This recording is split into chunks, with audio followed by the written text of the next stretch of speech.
Okay, I'm gonna tell you a little secret about my wife. She doesn't know what a siphon is, or how a siphon works, or how to start a siphon. No joke, no idea. But the more embarrassing part is that 8 years ago, before I started this hobby, I didn't know either. Ni hao, everybody. Matthew here, your BRS beginner guru, coming at you with week 24 in the beginner how-to guide for saltwater aquariums and reef tanks. 5 ways to start a siphon. If you missed any of our previous episodes 1 through 23, we will put a link to the entire playlist below. But before we jump in and teach you the 5 ways to start a siphon, it's going to be really helpful to understand what a siphon is and how a siphon works. So what is a siphon then? A siphon is a tube that is used to move water upwards from a reservoir and then downwards to a lower level all by itself. So in our hobby, a siphon is usually a gravel vacuum that is used to move water upwards from your display tank over the edge and then downwards into a 5-gallon bucket. The beauty of a siphon, and really the miracle of it, is that water moves upwards seemingly against gravity without the use of a pump. So then the question is, how does a siphon work if not through witchcraft or wizardry? Well, lucky for you, I made this beautiful diagram to explain it. It all begins by filling the siphon, the tube, which for us is usually the gravel vac, completely with water, then inserting one end into the display tank and the other end at a lower point on the ground into a 5-gallon bucket. If you look really closely at this diagram, you'll notice that there are 2 different sections, one from the display tank to the top of the siphon and one from the top of the siphon to the bottom of the bucket. Now, if you take those measurements in this diagram, from the display tank to the top of the siphon at the highest point is 3.5 inches.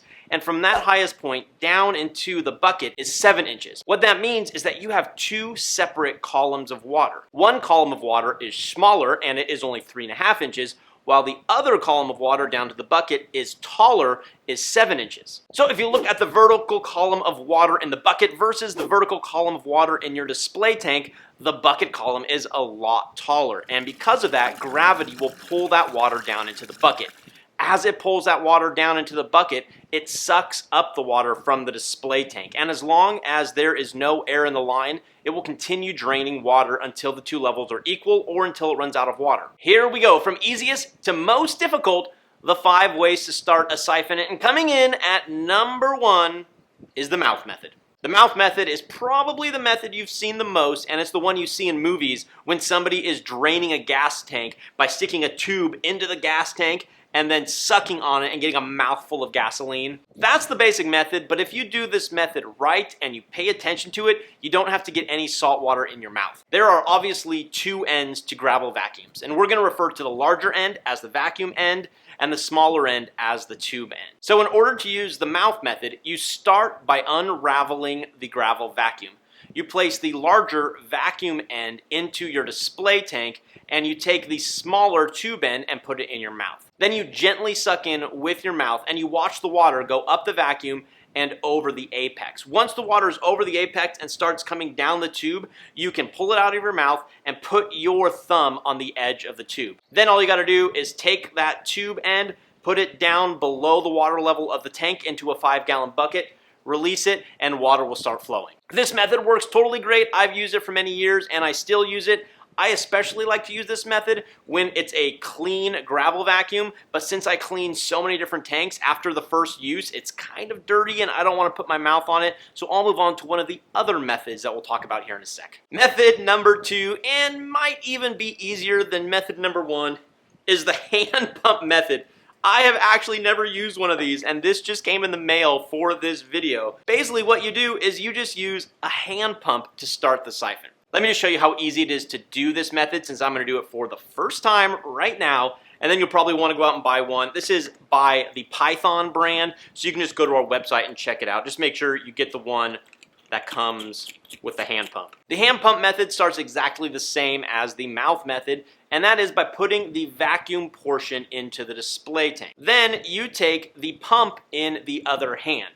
And I found when practicing this that if I hold the pump in a vertical manner, pointed upwards and not downwards, it tend to work more. Then all you do is you pump that hand pump, and you will be able to watch the water in the gravel vacuum Go up, up, up, up. Once the water crests over that apex and starts falling again, you can put your thumb over the tube end, lower it down into your 5-gallon bucket, and the siphon started. This would probably be my recommended method for you if you don't have a gravel vacuum yet because you're just starting out. This is just a really good way to start a siphon. Method number 3 is the total immersion method, and I know a lot of hobbyists that use this method. This is not my favorite method because you generally have to get both of your hands wet, but it works really well. And this method basically means you take the entire gravel vacuum, both ends, the large vacuum end and the small end, and all of the flexible tubing, and you submerge it into your display tank. Then you just play around with it by moving the tubing up and down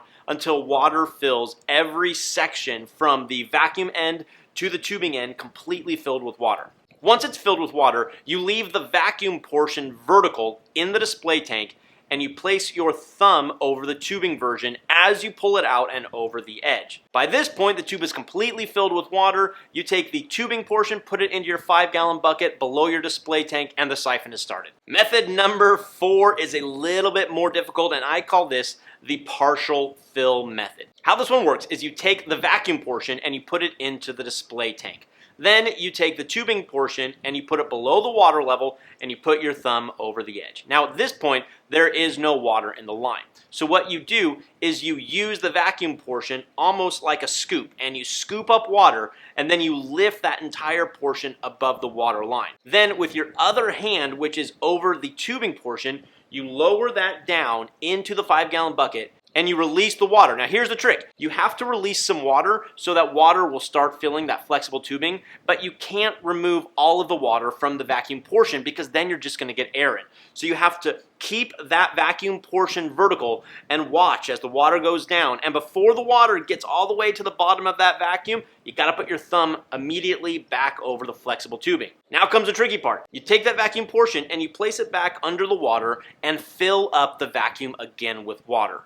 By this point, you should have enough water in your flexible tubing that if you just turn the vacuum portion over and let go of the flexible tubing, the siphon will be started. And the final method, method number 5, the method that I have been using for years, I call it the Mad Skills method because it takes a little bit of coordination, so it might not be right for you first timers out there. Basically what you do is you take the partial fill method, but you do it so fast that you don't have to stop in between. How this method works is you start with the gravel vacuum and you place it in the display tank, but you place it in there under the water line but horizontally. Then you take the flexible tubing and you hold it down below into your 5-gallon bucket. You do not need to put your thumb over it because water is going to flow and it's going to keep flowing in this, but make sure that flexible tubing stays in the bucket during this process because so many times it is pulled out during this process and I've gotten water all over the floor. Now, here comes the tricky part. With that flexible tubing end in the bucket, you have to work fast with the gravel vacuum end. You take that gravel vacuum that's sitting horizontally and you put the open end and you tilt it up a little bit, right? So that way you're almost creating a scoop like in the partial fill method. Once the gravel vac is full of water, you lift it up until water starts flowing over the edge of your tank and down into the bucket. It's going to start flowing really fast, so you have to watch the water in the gravel vac. Before the water in the gravel vac gets all the way down to the bottom and starts sucking air in there, you have to immediately take it and place it underwater. But here's the trick. You can't place it underwater with the open side facing down because it's going to suck up a whole bunch of air first. So you have to keep that open side facing up towards the sky and re-submerge it so it fills with water.